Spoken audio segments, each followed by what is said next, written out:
कक्षा 5वीं, विषय हिंदी, पाठ क्रमांक 8, बीज।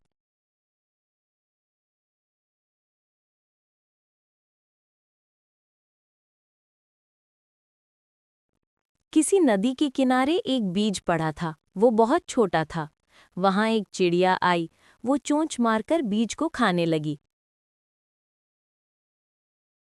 तब बीज बोला, रुकी रहो, जमीन में गड़ने दो, डाल पात होने दो, तब मुझे तुम खाना। चिड़िया चींची करती उड़ गई। कुछ दिन बाद पानी बरसा। पानी और धूप पाकर बीज में अंकुर फूटा। कुछ दिन बाद वहां एक बकरी आई। कोंपलें देखकर उसके मुंह में पानी भर आया। वो उन्हें खाने चली। तब कोंपल ने कहा, रुकी रहो, जड़ को गहरे जाने दो, पानी खाद खाने दो, तब मुझे तुम खाना। बकरी ये सुनकर मैं करती चली गई। थोड़े दिनों के बाद बीज एक छोटा सा पौधा बन गया। एक दिन गाय वहां आई।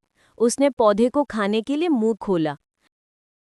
इतने में पौधे ने कहा, रुकी रहो, डाल पात होने दो, पानी खाद खाने दो, तब मुझे तुम खाना। ये सुनकर गाय रंभाती हुई चली गई। बहुत दिन बीत गए। उसकी डालें बड़ी बड़ी हो गई। एक दिन फिर वही चिड़िया, बकरी और गाय वहां आईं। उन्होंने एक दूसरे से पूछा, वो छोटा पौधा कहाँ गया?